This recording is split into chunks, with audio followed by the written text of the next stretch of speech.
مخالفین سے رسول اکرم صلی اللہ علیہ وآلہ وسلم کا طرز عمل عدل و انصاف پر مبنی تھا۔ آپ کو ان کی دعوت و اصلاح کے راستے میں خود کی جان کی بھی کوئی فکر نہیں تھی۔ آپ ان کی اظہار رسانی کو برداشت کرتے، ان کے منفی نظریات کو نظر انداز کرتے۔ بھلا ایسا کیوں نہ ہوتا؟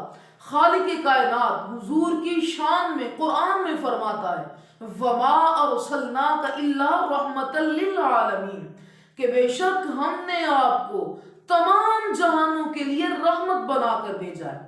اب ذرا یہود کی حالت پر غور کریں کہ وہ حضور علیہ الصلوۃ والسلام کو تکالیف دیتے، حضور علیہ الصلوۃ والسلام پھر بھی ان سے درگزر فرماتے۔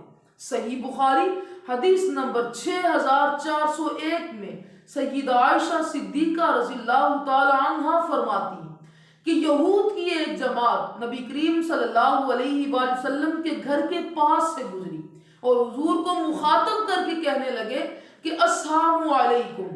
ان الفاظ کے معنی ایک مومن مسلمان کے دل پر انتہائی شاق گزرتے، نعوذ باللہ من ذالک۔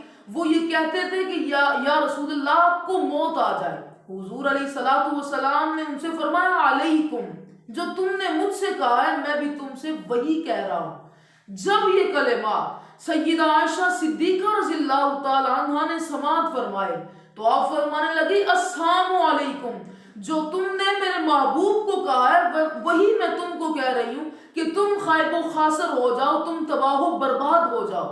رسول اکرم صلی اللہ علیہ وآلہ وسلم عائشہ صدیقہ سے فرمانے لگے عائشہ رضی اللہ تعالی عنہ کہ ذرا نرمی سے کام لو۔ جی ہاں بالکل، گالی کا جواب گالی کے ساتھ دینے کی آخر ہمیں ضرورت ہی کیا ہے؟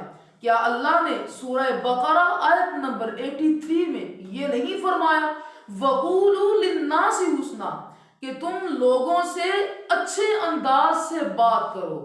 خدا کی عزت کی قسم، اصل زندگی کا لطف ہی یہی ہے کہ انسان اخلاق عالیہ کو عبادت سمجھ کر اپنائے۔ جی ہاں، بہت بڑی بات کہہ رہا ہوں کہ انسان اخلاق عالیہ کو عبادت سمجھ کر اپنائے۔